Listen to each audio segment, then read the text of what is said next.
The convention started the next morning at 10 o'clock. Burbua Baba's disciples were posted all around. They had strict instruction to permit only those to enter who had entry passes and to stop anyone about whom they had the slightest doubt and not allow him to enter until after Burbua Baba himself had scrutinized him. No matter how important, how distinguished a person was, care was taken to see that each participant had an entry pass.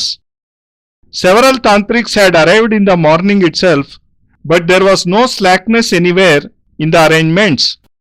About 400 tantrics and mantriks had gathered at the convention, one greater than the other. No one considered himself lesser than the others. All of them had accomplished very special sadhanas, had earned distinction in their own areas, and were renowned personalities. Most of them had only a strip of cloth tucked around the waist with ash smeared all over the body. Some had such long hair that it swept the floor as they walked. Some had covered themselves with strips of iron instead of cloth. Over 100 ascetics wore no clothes at all. Some had a string of bones round the neck. One of them wore 11 human skulls strung together around the neck. Some wore strange beads and some had covered their entire bodies with clothes. One of the sadhus had tied a string of human skulls around his waist. Some of them were Bhairavis, about 15 or 20 of them. Some looked quite old, but one or two were pretty and bright looking. They were between 20 to 25 years of age. I was surprised how they could have accomplished such difficult kriyas at such a young age. But strange are the ways of tantrics. It was likely that through some kriyas they had stopped growing in age and had preserved their youth forever. There were a few Hatha Yogis too. One Hatha Yogi's feet was so swollen that its circumference could not be less than 6 feet. Some Hatha Yogis were giant-sized. One or two were so emaciated that their hands looked like dry sticks. There were a good number of Aghoris who were absolutely nude and looked like huge monsters.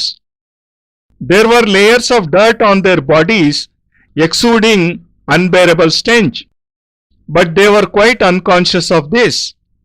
Among them were a few distinguished tantrics of the leftist school who were so frightful to look at that ordinary people would have fainted at the very sight of them. Their bodies were huge and frightening, and faces fierce. Although too busy, Swami Abhayananda welcomed each and everyone adequately. Burbua Baba was very careful in not letting anyone feel hurt and saw to it that everyone got a proper place.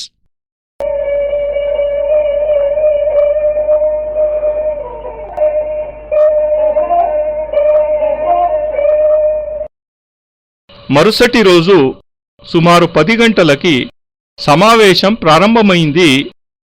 సమావేశం 4 వైపులా బుర్బువా బాబా శిష్యులు కాపలా కాస్తూ పరికిస్తున్నారు. అనుమతి పత్రాలు ఉన్నవారిని మాత్రమే అనుమతించాలన్నది వాళ్ల ఉద్దేశ్యం. సందేహం ఉన్నవాళ్లని రానివ్వడం లేదు. బాబా అనుమతితో మాత్రమే ఎవరికైనా ప్రవేశం. అనుమతి పత్రం లేనివారు ఎంతటి గొప్పవారైనా వారికి ప్రవేశం లేదు. ఎందరో తాంత్రికులు ఉదయాన్నే విచ్చేశారు. ఎవరికీ ఎలాంటి లోటు ఇబ్బంది కలుగకుండా చూసుకుంటున్నారు. సమ్మేళనంతో 400 తాంత్రికులు మాంత్రికులు వచ్చారు. వాళ్లంతా ఒకరిని మించిన వారింకొకరు, ఒకరికన్నా ఒకరు తక్కువ అన్న భావం ఎవరికీ లేదు. అందరూ సాధనా సంపన్నులే. పేరెన్నిక గన్నవారే. నేను ధర్మగ్రంథాలలో శివ పరివారం గురించి చదివాను.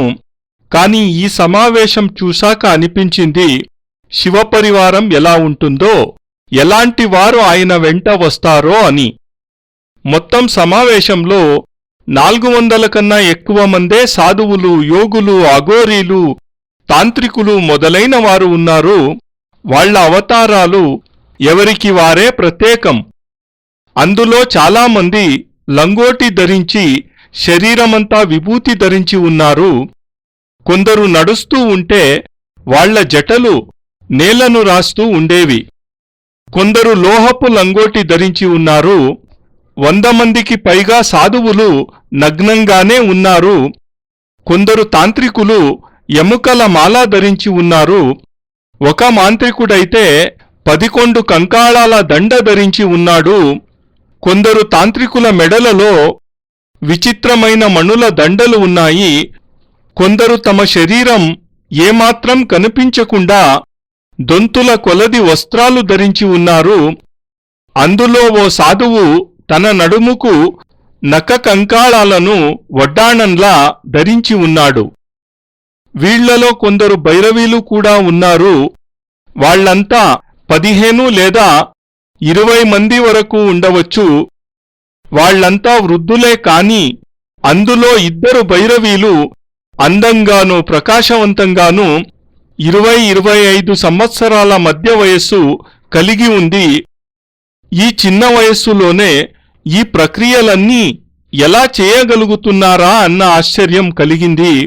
కాని తాంత్రిక జీవనమే వేరు, విచిత్రమైనది. కాబట్టి నాకనిపిస్తుంది, వారు తమ విద్యల ద్వారా తమ వయస్సును, యవ్వనాన్ని బంధించి ఉంచారనిపించింది. కొందరు హఠయోగులు కూడా ఉన్నారు.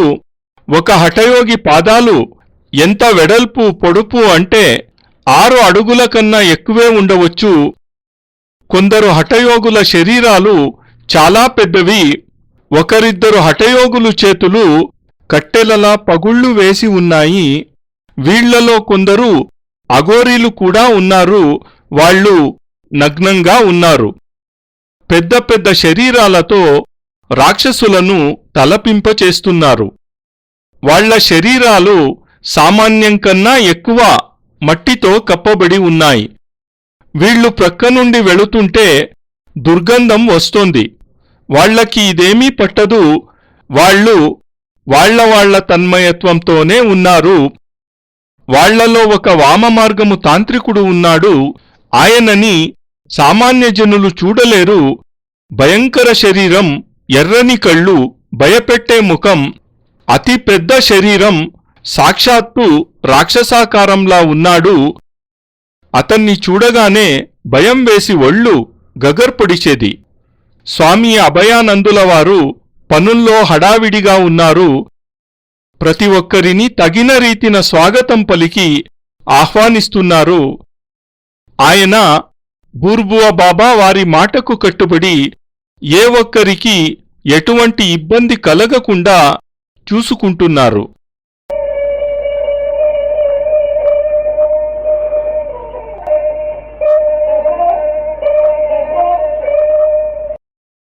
More than the expected number of tantrics turned up. Some of them were those legendary personalities of whom we had been hearing in half belief and amazement. Seeing them in person filled one with awesome wonder. Indeed, it was a miracle on Bourbua Baba's part to have succeeded in getting them together. Ma Krupalu Bhairavi, Ananda Bhairavi, the master of Pishach Siddhis, Ma Debul Bhairavi and others made us happy by their participation. Among others were Pagla Baba, Swami Dehur Baba, Krupalu Swami, Baba Bhairavnath, Karparanand Bharati, Swami Girijanand Agori, Virda Swami and Trijata Agori. They were unique personalities with worldwide fame, and for tantrics, they are specially venerable. They have achieved extraordinary siddhis. I was thrilled to see them all together in one place.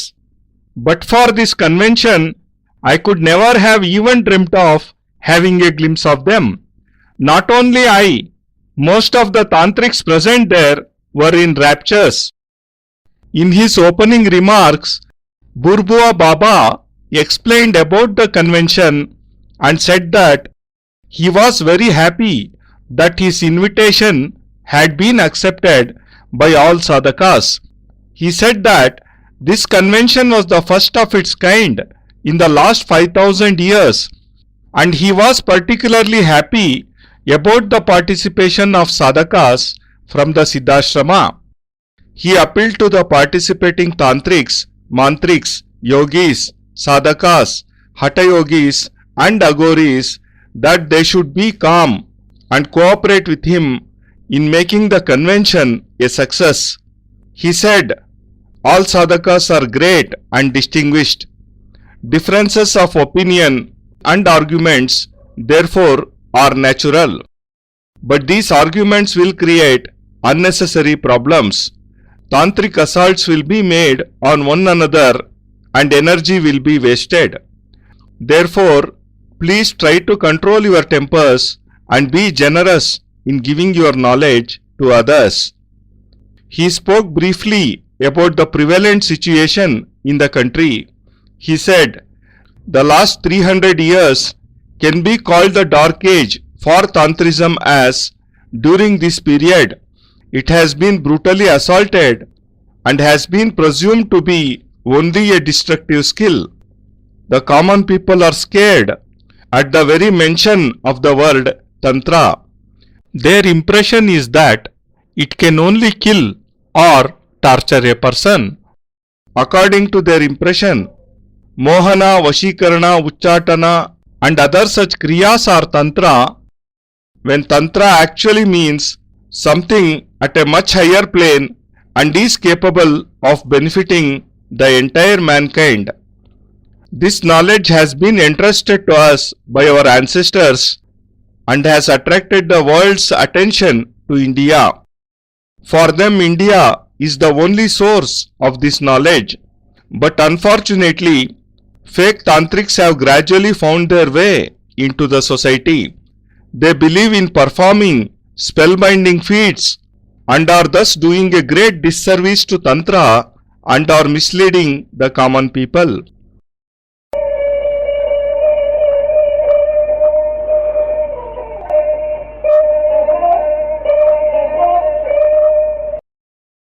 అనుకున్న దానికన్నా ఎక్కువ మంది తాంత్రికులు మాంత్రికులు పాలు పంచుకున్నారు.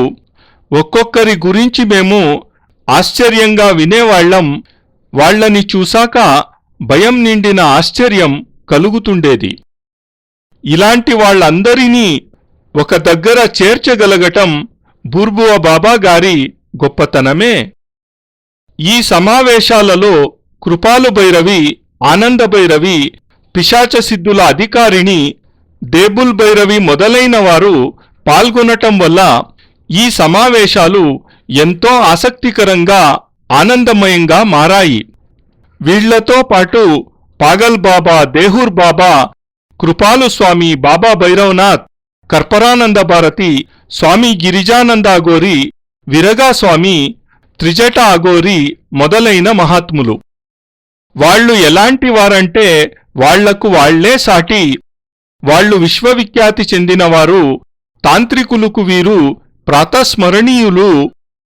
ఈ రంగంలో వీళ్ళు అద్భుతమైన సిద్ధులను సాధించారు. ఇలాంటి వారు మన తరంలో మన ముందు ఉండటం గొప్ప సౌభాగ్యం. వీళ్ళు తమ జ్ఞానంతో ఈ తర్నాట్ను ఉద్ధరించడానికి ఎంతగానో కృషి చేశారు. నా జీవితాంతం ప్రయత్నించినా దర్శించలేన మహాత్ములను ఒక్కచోట చూడగలగడం నాకు గర్వించదగ్గ విషయం. నేనే కాదు, నాలాంటి ఎందరో తాంత్రికులు ఇలా చూసి ఆనంద పరవశులైనారు. ఆశ్చర్యానికి, గగుర్పాటుకు గురి అయ్యారు. ఇలా ఎందరో మహానుభావులు ఒక్కచోట చేరగలగటం ఆనందించదగ్గ విషయం అని సమావేశ ప్రారంభంలో బూర్బువ బాబా గారు చెప్పారు. గత 5000 సంవత్సరాలలో ఇదే తొలిసారి అని చెప్పారాయన. కొందరు సాధకులు సిద్ధాశ్రమం నుండి కూడా వచ్చారు. ఇది నాకు ఎంతో గౌరవపూర్ణమైన కానుక. బూర్బువా బాబా విచ్చేసి తాంత్రికులను, మాంత్రికులను, యోగులను, సాధకులను, హఠయోగులను, అఘోరులను ఉద్దేశించి ప్రార్థించారేమిటంటే, శాంతచిత్తంతో ఈ సమావేశాలను సఫలం చేయండని. అందరూ వాళ్లకి వాళ్ళు గొప్పవాళ్లు కావడం చేత మాటామాటా పెరిగి సమయం వృథా కాకుండా, సమస్యలు రాకుండా, తాంత్రిక ప్రయోగాలు జరగకుండా, వ్యర్థంగా తమ శక్తులకు నష్టం వాటిల్లకుండా వారి కోపాన్ని అదుపులో ఉంచుకుంటూ వారి జ్ఞానాన్ని నలుగురికి పంచాలని విన్నవించుకున్నారు. ఆయన దేశ పరిస్థితుల గురించి సంక్షిప్తంగా వివరించారు. దానితో పాటు గత 300 సంవత్సరాలు తాంత్రిక రంగానికి అంధకారయుగం అన్నారు. ఈ విద్యను వెలివేశారు. దీనిని మారక విద్యగా ముద్ర వేయడం జరిగిందన్నారు. తంత్రమనగానే జనులు సాధారణంగానే భయపడతారు. ఎందుకంటే ఈ విద్య ద్వారా ఎవరినైనా చంపవచ్చునని వారి అభిప్రాయం, లేదా కష్టాలు కలిగిస్తారని వారనుకుంటున్నారు. వాళ్లకు అనుగుణంగా మోహన, వశీకరణం, ఉచ్చాటన మొదలైనవి తాంత్రిక క్రియలు. కాని తంత్రం దీనికన్నా మహోన్నతమైనది. దాని ద్వారా వ్యక్తి ఉద్ధరణే కాదు, సమాజోద్ధరణం అదీ కాదు, విశ్వోద్ధరణే జరగగలదు. ఈ విద్య మన పూర్వజులు మనకు అందించినది. దీని గురించి విశ్వమంతా భారతదేశం వైపు చూస్తున్నది. ఎవరికైనా ఎలాంటి జ్ఞానమైనా లభించింది అంటే అది భారతదేశం నుండే. మెల్లిమెల్లిగా నకలీ తాంత్రికులు సమాజంలో చొరబడ్డారు. వాళ్లు మహిమలు చూపడమే తంత్రంగా భావించారు. ఇలా తంత్ర మార్గాన్ని మార్చి ప్రజలను తప్పుత్రోవ పట్టించారు.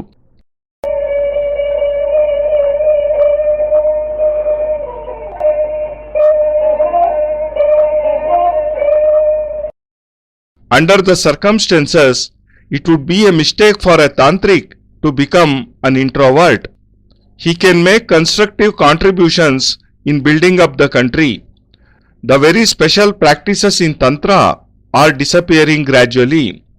Jalagamana, walking on water, Vayugamana, walking in the air, Parakaya Pravesha, entering another body, and some other such practices are known only to a handful of tantrics who are so remote from the common people that it is no more possible to learn these from them.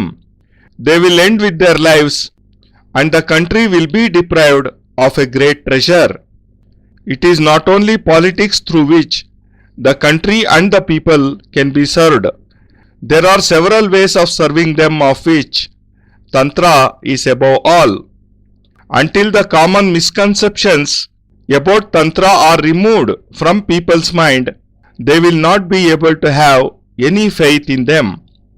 He called upon the Tantric, Mantrik and Sadhaka to keep in touch with the common people and diffuse knowledge amongst them in a way that ordinary practitioners of Tantra too could benefit from them.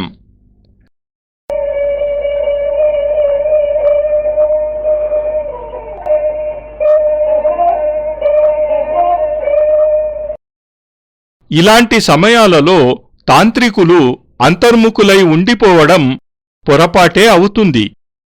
తాంత్రికులు దేశ నిర్మాణంలో ఉన్నతమైన అభివృద్ధిని చూపగలుగుతారు. కానీ ఈ విద్యలలోని క్రియలన్నీ లుప్తమైపోతున్నాయి. జలగమనం, వాయుగమనం, పరకాయ ప్రవేశం మొదలైన క్రియలు కొందరి దగ్గర మాత్రమే ఉండిపోయాయి. వారు సామాన్య జనులకు ఎంతో దూరమైపోయారు. వారి నుండి ఈ విద్యలు పొందడం అసంభవమైపోయింది. వారి శరీరంతో పాటు ఈ విద్యలు నశించిపోతాయి. ఇలాంటి విద్యానిధులను భారతదేశం కోల్పోవలసి వస్తుంది. దేశసేవ కేవలం రాజకీయం వలన మాత్రమే సంభవం అనుకోవడం భ్రమ. ఇంకా ఎన్నో దారులున్నాయి. అందులో తంత్ర, మంత్ర విద్యలు కూడా ప్రజాసేవ చెయ్యగలవు. కానీ ప్రజలలో తంత్రం మంత్రం అంటే కొన్ని రకాలైన భ్రమలు ఉన్నాయి. వాటిని తొలగించి ఈ సాధకుల పట్ల ప్రజల విశ్వాసాన్ని మరల చిగురింపచేయాలి. సామాన్య సాధకుడు కూడా ఫలితం పొందేటట్లు ఈ తాంత్రిక మాంత్రిక సాధకులను ఆహ్వానించి వారు జనులకు తమని తాము సమర్పించుకుంటూ తమ జ్ఞానాన్ని సమాజానికి అందించాలని నిర్వాహకులు ఉద్దేశ్యం.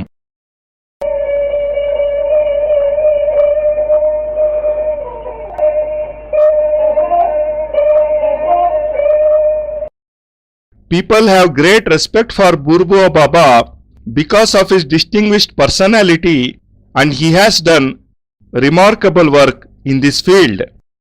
Everyone listened to Baba's address attentively. One or two agoris protested and seemed restless to speak, but others sitting nearby forced them to sit back quietly. They got even more agitated and kept standing up to speak and express their annoyance. Concluding his speech, Baba said that a chairman for the convention had to be elected, and the person suggested should not be an expert only in one area but in all areas equally. In Tantric and Mantric society, one is not considered old by his age only. An old person is one who is old in his knowledge. One participant requested Burbua Baba himself to take the chair, but the two agoris who were still standing opposed vehemently. They said that Burbua Baba was only a tantric, not a mantric, and therefore would not be able to satisfy the mantric's quest for knowledge. Burbua Baba himself supported this statement and sat aside.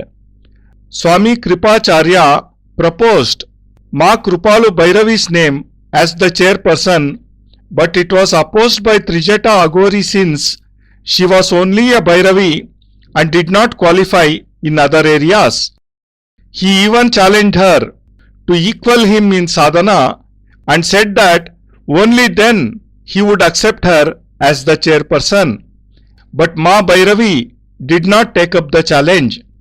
Some sadhakas requested Pagala Baba, but accepting the fact that he was a tantric and had not practiced the leftist methods, he said that he did not qualify for the chairmanship.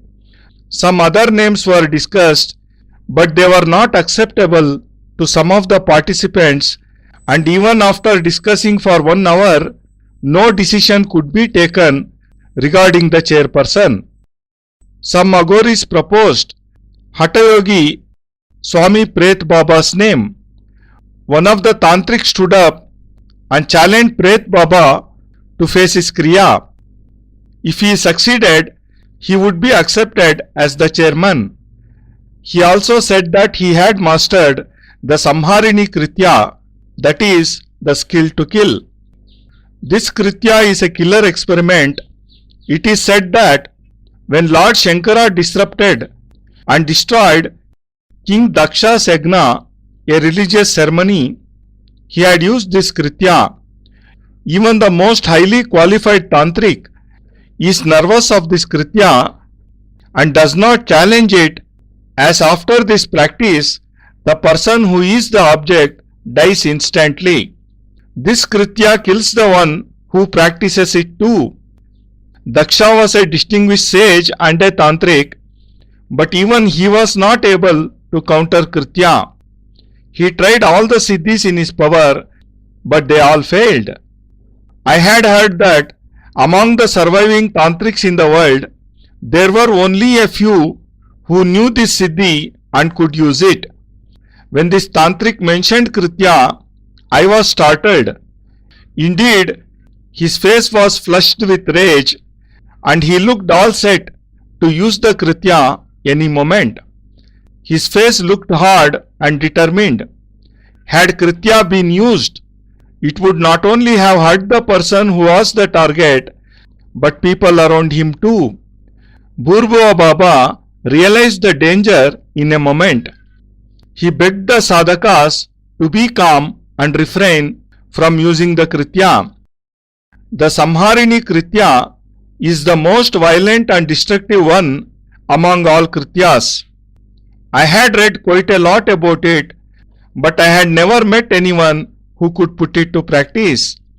Seeing him and knowing that there were sadhakas today who could practice kritya was a pleasant surprise.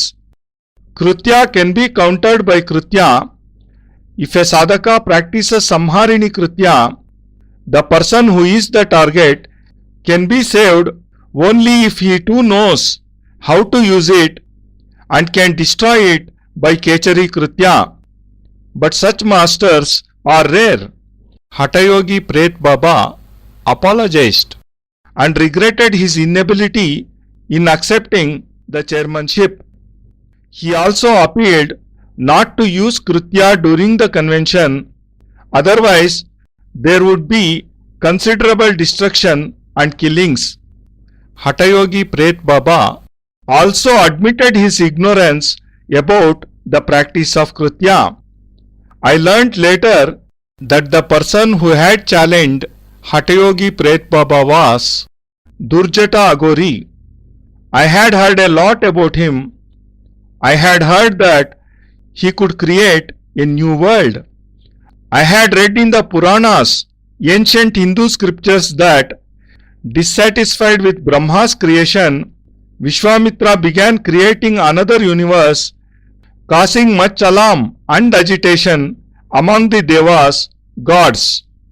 Vishwamitra stopped the creation when the Devas and the Rishis protested. I had entertained a hope of seeing this giant-like personality someday, and that day when I did see him, I was indeed awe-struck. There were a few others there who knew how to use kritya.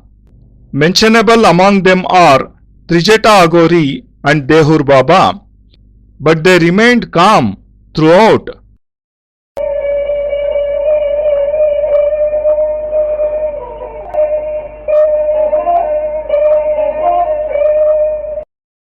బూర్బువా బాబా ఒక గొప్ప వ్యక్తిత్వం కలవారు. ఈ తాంత్రిక రంగంలో అద్వితీయమైన కృషి చేశారు.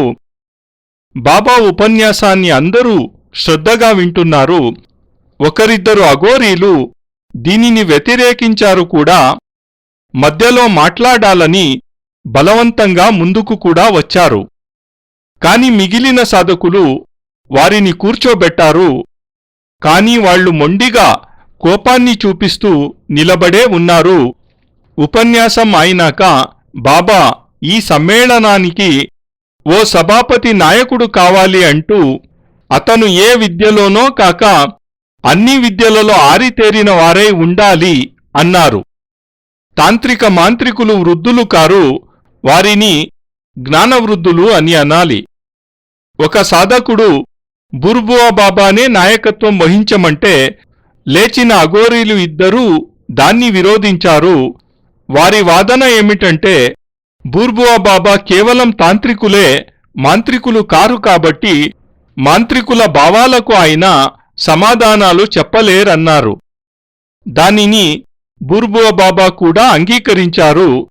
వచ్చి ఓ ప్రక్కన కూర్చుండిపోయారు. స్వామి కృపాచార్య మా కృపాలు భైరవి పేరు ప్రతిపాదించగానే త్రిజట అఘోరి దాన్ని విరోధించారు. ఆమె భైరవి, తక్కిన విద్యలకు ఆమె సమాధానం చెప్పలేదు. ఆమె కనీసం నన్ను, నా సాధనను ఎదుర్కొంటే నేను ఒప్పుకుంటాను అన్నారు. కాని భైరవి మాత దానికి అంగీకరించలేదు. కొందరు సాధకులు పాగల్ బాబా పేరు ప్రతిపాదించగా ఆయన, నేను తాంత్రికుడనే కాని వామమార్గ సాధన నేను చేయలేదు, నేను అధ్యక్ష పదవికి పనికిరానన్నారు. ఇంకా ఇతరుల పేర్లు కూడా అధ్యక్షత్వానికి వినిపించాయి. వాళ్లూ తిరస్కరించగా గంటకు పైగా ఎవరు అధ్యక్షులు అనే చర్చ సాగింది. కొందరు అఘోరీలు ప్రేత్ బాబా పేరు చెప్పగానే ఒక తాంత్రికుడు, నాకు ఈయన సమాధానం చెప్పగలిగితే నేను ఒప్పుకుంటా, నా ప్రయోగం సంహారిణి ప్రయోగం దీన్ని ఎదుర్కోగలరా అని ప్రశ్నించాడు. ఈ సంహారిణి విద్య విధ్వంసకరమైనది. శంకరుడు దక్షయజ్ఞ నాశనానికి ఈ విద్యనే ప్రయోగించారు. గొప్ప గొప్ప సాధకులు కూడా ఈ ప్రయోగం పేరు వింటేనే గాబరా పడుతారు, ఎదురించలేరు. దీనిని ప్రయోగించాక ప్రత్యర్థి ఒక్క నిమిషం కూడా బ్రతికి ఉండలేరు. ఈ ప్రయోగం ప్రత్యర్థిని తుదముట్టిస్తుంది. దక్షుడు స్వయంగా ఋషి, తాంత్రికుడు కాని ఈ ప్రయోగాన్ని ఎదుర్కోలేకపోయాడు. తన శక్తులన్నింటినీ ప్రయోగించి ఎదురించాలని చూసినా ఏ విద్య దాని ముందు నిలవలేదు. నాకు తెలిసినంతవరకు ప్రపంచంలో కృత్యాసిద్ధి తెలిసిన తాంత్రికులు కొద్దిమందే బ్రతికి ఉన్నారు. వారు కృత్యాసిద్ధిని చేయగలరు, ప్రయోగించగలరు కూడా. వాళ్ల పేర్లు వినగానే నేను సర్దుకున్నాను. ఆ పేరు పొందినవారు ఆ సమయంలో ముఖాలు ఎర్రబడ్డాయి, కఠోరంగా దృఢంగా మారిపోయారు.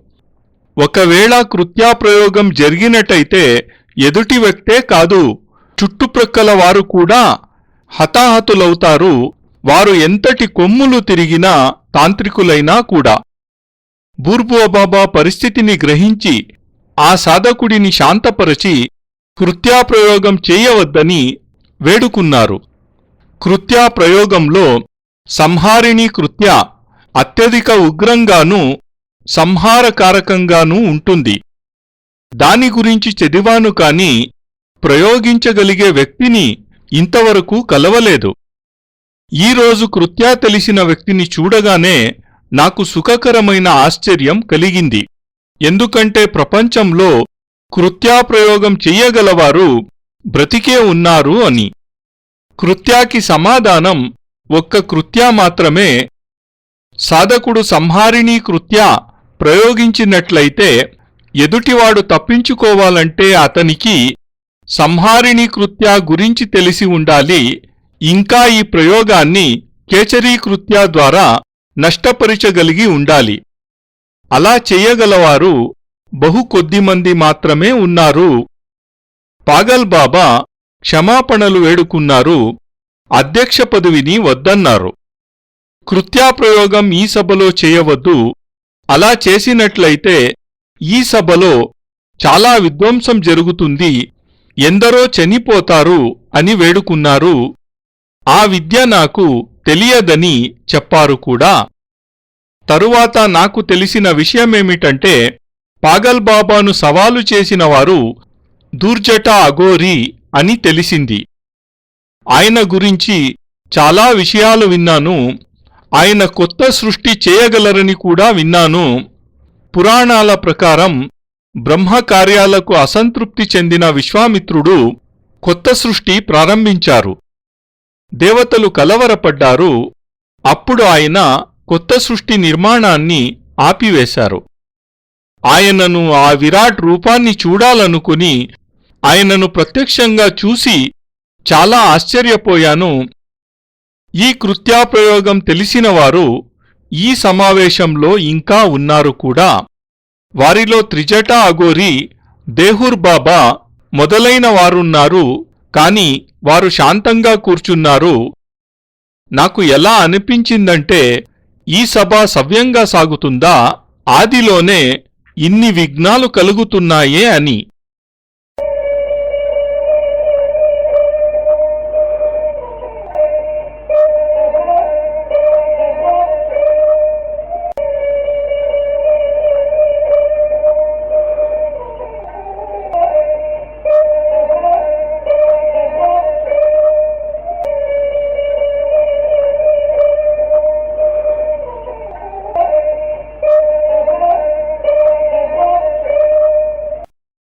నారాయణోత్వం నిఖిలేశ్వరోత్వం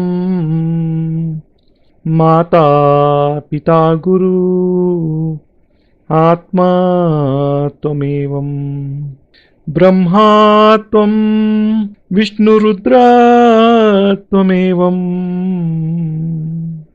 సిద్ధాశ్రమోత్వం గురువం ಪ್ರಣಮ್ಯಂ ತ್ವಮೇವ ಮಾತಾ ಚ ಪಿತಾ ತ್ವಮೇವ ತ್ವಮೇವ ಬಂಧುಶ್ಚ ಸಖಾ ತ್ವಮೇವ ತ್ವಮೇವ ವಿದ್ಯಾ ದ್ರವಿಣಂ ತ್ವಮೇವ ತ್ವಮೇವ ಸರ್ವಂ ಮಮ ದೇವ ದೇವಾ.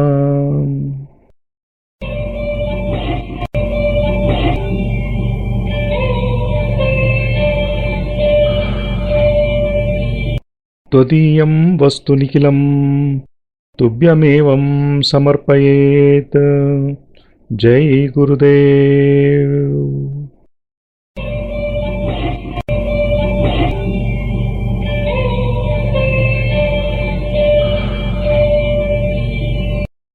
ಪರಮಪೂಜ್ಯ ಗುರುದೇವ್ ಯೋಗಿರಾಜ್ ಸ್ವಾಮಿ ನಿಖಿಲೇಶ್ವರಾನಂದಜಿ ಮಹಾರಾಜರ ಪವಿತ್ರತಮ ದಿವ್ಯ ಚರಣಾರವಿಂದಗಳಲ್ಲಿ ಸಪ್ರೇಮಪೂರ್ವಕ ಸಮರ್ಪಣೆ ಈ ಪಾವಾನುವಾದ.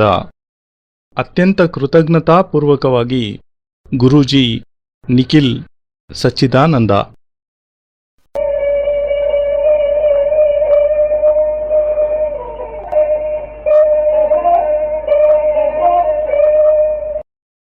ಜೈ ಗುರುದೇವ್. ಪರಮಪೂಜ್ಯ ಗುರುದೇವ್ ನಿಖಿಲೇಶ್ವರಾನಂದರ ಆಂಧ್ರದ ಶಿಷ್ಯರು ಹಾಗೂ ತೆಲುಗು ಭಾಷೆ ಬಲ್ಲಂತಹ ಎಲ್ಲ ಸಾಧಕರು ಗುರುಬಾಯಿಗಳಿಗೂ ಹೃತ್ಪೂರ್ವಕ ವಂದನೆಗಳು. ಪರಮಪೂಜ್ಯ ಗುರುದೇವರ ದಿವ್ಯ ಸಂದೇಶವನ್ನು ತೆಲುಗು ಭಾಷೆಯಲ್ಲಿ ನೀಡಲು ಕನ್ನಡಿಗನಾದ ನಾನು ಮಾಡುತ್ತಿರುವ ಈ ಕಿರು ಪ್ರಯತ್ನಕ್ಕೆ ಸಮ್ಮತಿ ಹಾಗೂ ಸಹಕಾರ ನೀಡಿ ಪ್ರೋತ್ಸಾಹಿಸುತ್ತಿರುವ ಪರಮಪೂಜ್ಯ ಗುರುದೇವರ ಅಚ್ಚುಮೆಚ್ಚಿನ ಶಿಷ್ಯರಾದ ಬ್ರಹ್ಮರ್ಷಿ ಪೂಜ್ಯ ಶ್ರೀ ಅನಿಲ್ ಕುಮಾರ್ ಜೋಶಿಜಿಯವರಿಗೆ ಹೃತ್ಪೂರ್ವಕ ಅನಂತಾನಂತ ವಂದನೆಗಳನ್ನು ಸಲ್ಲಿಸುತ್ತಿದ್ದೇನೆ. ಪೂಜ್ಯ ಶ್ರೀ ಗುರೂಜಿ ಅನಿಲ್ ಜೋಶಿಜಿಯವರ ಆಪ್ತ ಶಿಷ್ಯರಾದ ವೆಂಕಟರಮಣ ಮೂರ್ತಿಜಿಯವರ ಸ್ನೇಹಪೂರ್ವಕ ಸಹಕಾರ ಮತ್ತು ಪ್ರೋತ್ಸಾಹಕ್ಕೆ ನಾನು ಚಿರಋಣಿಯಾಗಿದ್ದೇನೆ. ಪರಮಪೂಜ್ಯ ಗುರುದೇವರ ದಿವ್ಯ ಸಂದೇಶದಿಂದ ಪ್ರತಿಯೊಬ್ಬರ ಹೃದಯದಲ್ಲಿಯೂ ಜ್ಞಾನಜ್ಯೋತಿ ಬೆಳಗುವಂತಾಗಲಿ. ಸದ್ಗುರುದೇವರ ಅನನ್ಯ ಕೃಪಾ ಕಟಾಕ್ಷಕ್ಕೆ ಪ್ರತಿಯೊಬ್ಬರೂ ಪಾತ್ರರಾಗಲಿ ಎಂಬ ಹೃತ್ಪೂರ್ವಕ ಪ್ರಾರ್ಥನೆಯೊಂದಿಗೆ ಗುರೂಜಿ ನಿಖಿಲ್ ಸಚ್ಚಿದಾನಂದ.